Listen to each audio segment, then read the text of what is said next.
तो भीष्म जी भी वहां दर्शन करने के लिए आए। भीष्म जी को आया देखकर कृष्ण जी ने उनको उठ करके नमस्कार किया, अपने हृदय से लगाया।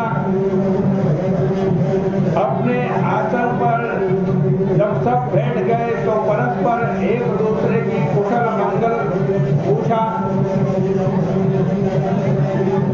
फिर भीष्म जी जब सब बैठ गए तो भीष्म जी ने प्रश्न किया भगवान से,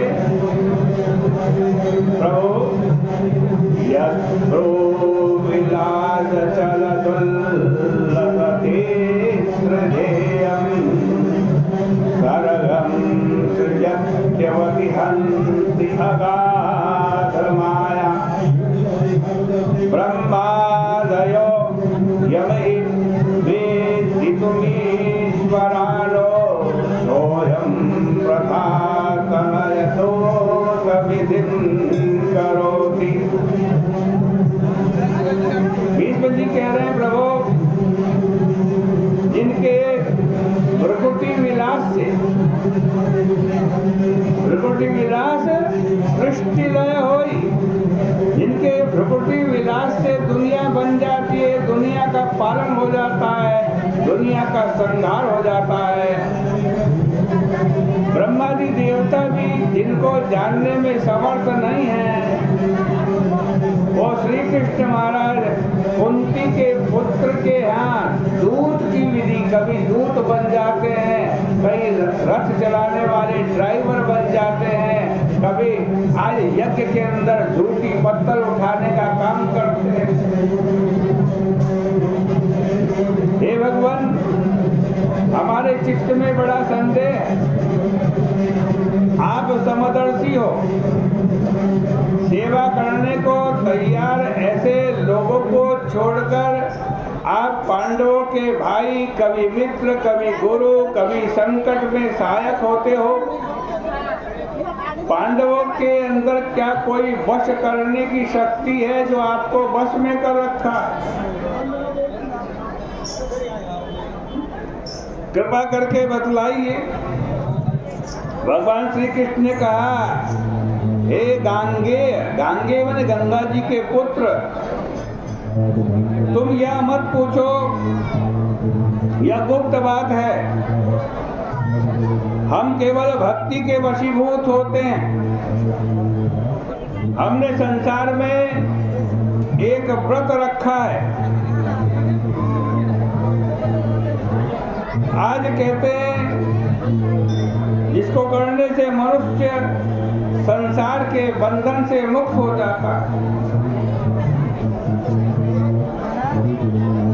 भीष्म जी ने कहा, हे प्रभु, मुनि लोगों ने आपकी आराधना करने वाले अनेक धर्म कहे हैं।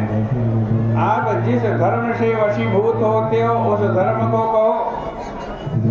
नारद जी कहते हैं, भीष्म जी द्वारा पूछे गए संसार के दुख जानने वाले श्री कृष्ण भगवान भीष्म जी से बोले। वो कहते हैं, पूर्व काल के अंदर उज्जैनी के अंदर 5 ब्राह्मण रहते थे। कवि, शुचि, दृढ़, दांत और हंस उनके नाम थे। किन्नरों के समान गान करने वाले। उन्होंने राजाओं की सभाओं में और देश देशांतर में बहुत सुख पाया।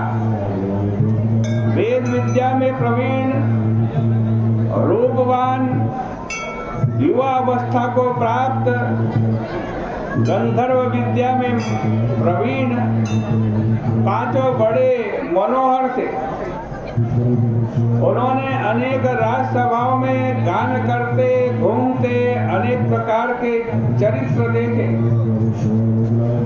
बहुत सा द्रव्य और आभूषण प्राप्त किया। आडंबर युक्त खर्च करते थे, तत्वों को नहीं जानते थे। एक समय जब मथुरापुरी में सुवीर नाम के राजा राज्य करते थे। तब वो पांचों वहां आए। संगीत कला में कुशल जानकर राजा को देखने की उनकी इच्छा हुई।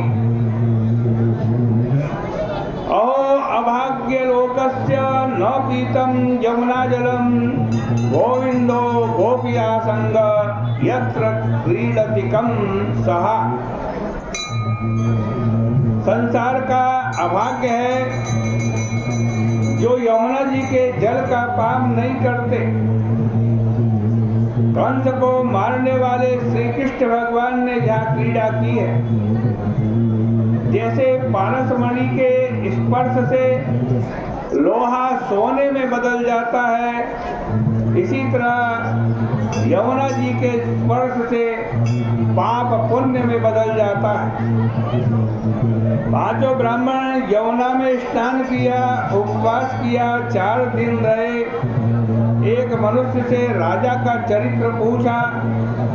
वह मनुष्य विचार करके बोला कि राजा की एक कादंबरी नाम की भोग पत्नी है, संगीत विद्या में कुशल, राग तथा कंठ में किन्नरी के समान है।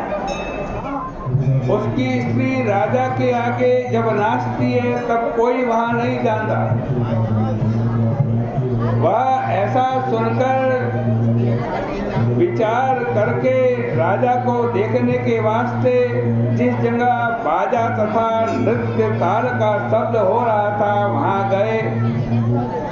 वहां खड़े होकर पांचों ने ध्यान से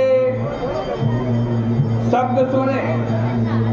फिर राजा के उस व्यक्ति से, उपजीवी से, जो राजा के समीप में रहता था, उससे कहा, ओह खेद की बात है, राजा के पास कोई संगीतज्ञ नहीं है। बाजों में, नृत्य में शुद्धता नहीं है।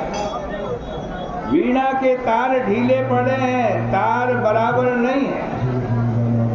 यह सुनकर वो व्यक्ति राजा के पास गया, राजा को सारी बात सुना दी। राजा ने कहा, जाओ उन पांचों ब्राह्मणों को लेके आओ। इस प्रकार राजा का वचन सुनकर उस पुरुष ने उनको बुलाया।